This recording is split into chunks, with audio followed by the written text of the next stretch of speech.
সালামু আলাইকুম। আশা করি সবাই অনেক অনেক ভালো আছেন। প্রকৃতি আর ইতিহাসের এক অসাধারণ মিলনক্ষেত্র। এই টিলাগুলির প্রতিটি বাঁকে লুকিয়ে আছে শত বছরের পুরনো এক আধ্যাত্মিক রহস্য। আপনারা দেখছেন চট্টগ্রামের মিরসরাইয়ের করেরহাটে অবস্থিত সেই বিখ্যাত ও অলৌকিক স্থান নয়টিলা মাজার শরীফ। এই স্থান কেন নয়টিলা নামে পরিচিত হলো? এখানকার অলৌকিক বিশ্বাস আর কিংবদন্তিগুলো কি? কিই বা ছিলেন সেই আধ্যাত্মিক সুফি সাধক হযরত নূর আলী শাহ রাহমাতুল্লাহ? কোথা থেকে কিভাবে এলেন, জানাবো তার বিস্তারিত তথ্য। সেই সাথে থাকবে মাজার শরীফের শিরকি কর্মকাণ্ড নিয়ে একজন মাওলানার ইসলামী বিশ্লেষণ। সঙ্গে থাকুন। কুদরত হলো আল্লাহর। সে আল্লাহর কুদরতকে যারা অস্বীকার করে এরকম গাছের ভিতরে তো ফলির ব্যাগ বা বিভিন্ন সুতাগুলা বাঁধে।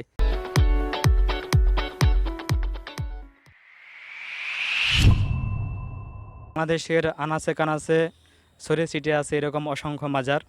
আসলে মাজার সম্বন্ধে ইসলাম কি বলে, ইসলামের দৃষ্টিতে মাজার কতটুকু শরীয়ত সম্মত, সে বিষয়ে আমরা এখন একজনের সাথে কথা বলবো। তিনি হাফেজ এবং মাওলানা ফরহাদ ইবনে আল রশিদ। তার কাছ থেকে শুনবো যে মাজার সম্বন্ধে ইসলাম কি বলে। আসসালামু আলাইকুম রহমতুল্লাহ। আমাদের দেশের ভিতরে অনেকগুলা মাজার আছে যেগুলোর ভিতরে শিরিক, বেদাত এবং অনৈতিক কাজগুলো চলে। এগুলা ইসলাম কখনো পছন্দ করে না। কিন্তু মাজারের ভিতরে যিনি শুয়ে আছেন উনি অনেক বড় হতে পারে, আল্লাহর ওলি ছিলেন, হইতে পারে অনেক বড় আল্লাহর আশেক ছিলেন, অনেক বড় আলেম ছিলেন, আল্লাহর প্রিয় বান্দা ছিলেন। কিন্তু তাদেরকে উদ্দেশ্য করে আমাদের মাজারগুলিতে যেসব কাণ্ড কারখানা হয়, যেসব কাজগুলো হয়, এগুলা ইসলাম পছন্দ করে না, এগুলা ইসলাম সমর্থনও করে না। তাই আমাদের উচিত, আমরা যারা মাজারে যাব, মাজারকে কখনো সেজদা করব না, মাজারকে কখনো সেজদার স্থান বানিয়ে নিব না। আমরা যাব, যেখানে ওখানে যাওয়ার উদ্দেশ্য হবে মাজারের ভিতরে যিনি আছে ওনার মাজারটা, ওনার কবরটা জিয়ারত করা। কিন্তু আমরা মাজার যেটা বলি, মাজারটা না বলাই ভালো, এটা কবর বলাই উত্তম। কারণ ইসলামের কোথাও মাজার বলতে কোনো কিছু নাই, এটাকে কবর বলা হয়েছে। তাই আমরা কবরের ভিতরে যিনি শুয়ে আছে ওনার কবরটা আমরা জিয়ারত করতে যাব, শুধু এতটুকু। এবং আমরা ওখান থেকে ওই মাজার জিয়ারত করার মাধ্যমে যেন নিজের জীবনটা পরিবর্তন করতে পারি, সেই চেষ্টা করব। আর অন্য কোনো উদ্দেশ্য আমাদের থাকবে না। তাই আমি সকলকে অনুরোধ করব, আপনারা যারা বিভিন্ন মাজারে বা যেখানে যান, আপনারা শুধু মনের ভিতরে এতটুকু রাখবেন, ওই মাজার অথবা কবরের ভিতরে যিনি শুয়ে আছে, ওই মাজার অথবা কবরের ভিতরে যিনি শুয়ে আছে ওনার কবরটা জিয়ারত করা, এটাই থাকবে আপনার মূল মাকসাদ। যদি অন্য কোনো মাকসাদ থাকে তাহলে এটা শিরিকের পর্যায়ে চলে যাবে। আল্লাহ পাক রব্বুল আলামিন আমাদের সকলকে সেই শিরিক বেদাত থেকে হেফাজত করুন, আমিন। আসসালামু আলাইকুম রহমতুল্লাহি ওয়া বারাকাতুহু। একসময় দামেস্কের বাদশা ছিলেন হযরত নূর আলী শাহ রাহমাতুল্লাহ। তিনি ছিলেন ন্যায়পরায়ণ বাদশা এবং আল্লাহ পাকের একজন মাকাবুল ওলি। কথিত আছে হযরত নূর আলী শাহ রাহমাতুল্লাহ হজ করার জন্য দামেস্ক থেকে মদিনায় যান। সেখানে হুজুরের সাথে তার রাসূল আকরাম সাল্লাল্লাহু আলাইহি সাল্লামের রুহানিভাবে কথোপকথন হয়। তারপর থেকে হুজুর তার রাজ্যে ফিরে যাননি। মদিনা থেকে চলে আসেন ভারতের আজমির শরীফে। আজমির শরীফ হযরত খাজা মাইনুদ্দিন চিশতি রাহমাতুল্লাহর মাজারে তিনি দীর্ঘদিন ইবাদত বন্দেগী সহ সবসময় হুজুরের ধ্যানে মগ্ন থাকতেন।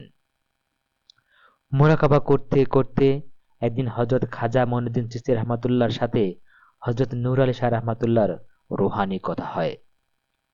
এতে হযরত খাজা রাহমাতুল্লাহ হযরত নূর আলী শাহ রাহমাতুল্লাহকে বলেন, তুমি পূর্ববঙ্গে যাও এবং ইসলাম প্রচার করো। এই কথাটি ৩ বার বলার পরে হুজুরের ধ্যান ভেঙে যায়।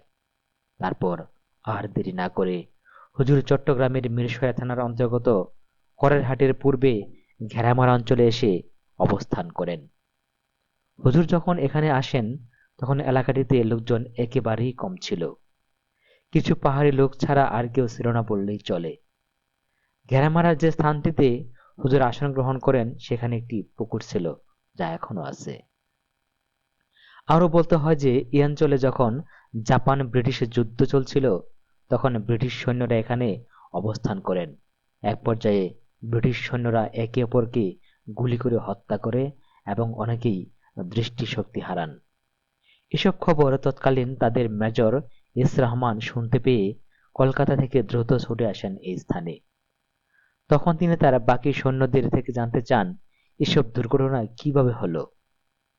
তারা তখন বিবরণ দেন যে আমরা কিছুই জানি না। মেজর তখন আশপাশের কিছু লোকের কাছে জানতে চাইলেন এই রহস্য কি। তখন তৎকালীন সময়ের অন্যতম আলেম মাওলানা জয়নাল আবেদিন সাহেব ও মৌলভী ইসলাম হোসেনদের সাথে মেজরের দেখা হয়। তাদেরকে মেজর সাহেব জিজ্ঞেস করেন, আপনারা এখানে কেন এসেছেন? জবাবে তারা বলেন, এখানে দুজন আল্লাহওয়ালা লোকের মাজার আছে, তাদের মাজারাত জিয়ারত করতে এসেছি। মেজর সাহেব বললেন, তাদের কোনো আওলাদ নাই? জবাবে তারা বললেন, নূর আলী শাহর কোনো আওলাদ নাই, তবে রাজ্জাক আলী শাহর আওলাদ আছে। পরে মেজর তাদের সাথে দেখা করতে চাইলেন। তারা ওনাকে সৈয়দ শেখ আলী ও শেখ হাবিবুল্লাহর সাথে দেখা করিয়ে দেন। তখন মেজর সাহেব তাদেরকে নিয়ে আবার ঘটনাস্থলে ফিরে আসেন এবং ঘটনাটি পুনরায় উদ্ঘাটনের চেষ্টা করেন। মেজর সাহেব সহ বাকিরা দেখতে পেলেন মাজারের পাহাড়ের নিচে ময়লা আবর্জনা দ্বারা তার সৈন্যরা অপবিত্র হয়ে রয়েছে। তখন মেজর সহ বাকি সবাই বুঝতে পারেন যে তাদের ভুল ও বেয়াদবির কারণেই এসব দুর্ঘটনা ঘটেছিল। তখন মেজর সাহেব এই মাজারকে লা খারিজ এবং গেজেট করার জন্য এই জায়গাটি নামকরণ করার লক্ষ্যে মাজার শরীফ থেকে চতুর্দিকে 9টি পাহাড়ের মিল পায়। তখন থেকেই গেজেট আকারে এটিকে নয়টিলা মাজার শরীফ নামে নামকরণ করা হয়। হুজুরের আগমনে বিভিন্ন অঞ্চল থেকে ধীরে ধীরে বিভিন্ন জাতির লোকজন আসতে থাকে। এমত অবস্থায় হুজুরের আদর্শ ও স্বভাব চরিত্রে মুগ্ধ হয়ে অমুসলিমরাও ইসলাম ধর্ম গ্রহণ করা শুরু করে দেন। এখানে দেখতে পাচ্ছেন, এখানে এই যে কাপড়ের টুকরা এবং পলিথিন জাতীয় কিছু একটা এরা এখানে গাছের সাথে বেঁধে রাখছে। এরা এখানে মনে করে যে এখানে তারা যে উদ্দেশ্য নিয়ে এখানে বাঁধবে তাদের সেই মনের আশা পূর্ণ হবে। এখন এ বিষয়ে ইসলাম কি বলে আমরা এখন একটু শুনবো মাওলানা সাহেবের কাছ থেকে, যে কোনো কিছু বাঁধলেই কি এখানে সে আশা পূর্ণ হবে, বা এ ব্যাপারে ইসলাম কি বলে। সম্মানিত ভাইরা, আমাকে যে প্রশ্ন করা হয়েছে প্রশ্নকে আমি বলতে চাই, এই যে এখানে গাছের ভিতরে বিভিন্ন কাপড়, প্লাস্টিক এবং বিভিন্ন সরঞ্জাম এখানে বাঁধা হয়েছে। অনেকে অনেক নিয়ত করি, ছেলে হয় না, মেয়ে হয় না, বা কোনো একটা উদ্দেশ্য নিয়ে গাছের ভিতরে বিভিন্ন পলি ব্যাগ, কাপড় অথবা যেটা বেঁধেছে, এটা ইসলাম পছন্দ করে না। কারণ এগুলা কোনো ইসলামের ভিতরে পড়ে না। কারণ আল্লাহ তাআলা বলেন, লিল্লাহি মুলকুস সামাওয়াতি ওয়াল আরদি ইয়াখলুকু মা ইয়াশা ইয়াহাবু লিমান ইয়াশাউ ইনাসা ওয়া ইয়াহাবু লিমান ইয়াশাউ যুকুর। আল্লাহ পাক রব্বুল আলামিন বলে, এই আসমান জমিনের মালিক হলাম আমি আল্লাহ।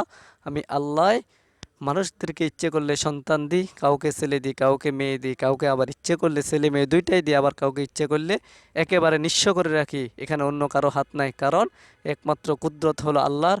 সে আল্লাহর কুদরতকে যারা অস্বীকার করে এরকম গাছের ভিতরে এত ফলির ব্যাগ বা বিভিন্ন সুতাগুলা বাঁধে, এটা একটা শিরিক পর্যায়ে পড়ে যায়, যেটা ইসলামে কখনো সমর্থন করে নাই এবং ভবিষ্যতে করব না। এটা সম্পূর্ণ হারাম, সম্পূর্ণ বেদাত। এর ভিতরে আসি যেন ফরজ একজনের কবর জিয়ারত করতে আসি যেন আমাদের পর্দাটা না ছুড়ে যায়, এবং এই সমস্ত হারাম কাজগুলো যেন আমরা না করি। এই সমস্ত হারাম কাজগুলো থেকে যেন আমাদেরকে বিরত রাখতে পারি, এবং আমরা সব সময় সর্ব অবস্থায় বিরত থাকতে পারি। আল্লাহ পাক আমাদেরকে সেই তৌফিক দান করুন। আমিন। আসসালামু আলাইকুম রহমতুল্লাহ। প্রিয় দর্শক, আমরা মাজারে এসেছি শুধুমাত্র ঘুরতে, অন্য কোনো উদ্দেশ্য ছিল না আমাদের। সেই সাথে একজন মাওলানার মাধ্যমে আপনাদের জানিয়ে দিলাম মাজার সম্বন্ধে আসলে ইসলাম কি বলে। তো আপনারা যারা এই রুটে আসেন বা খাগড়াছড়ি ঘুরতে যান, তারা একটা পার্ট টাইম একটা স্পট হিসাবে এই জায়গাটি আপনারা ঘুরে দেখে যেতে পারেন। তো প্রিয় দর্শক, আমি আজকের মতো এখান থেকে বিদায় নিচ্ছি। সবাই ভালো থাকবেন, সুস্থ থাকবেন। আল্লাহ হাফেজ।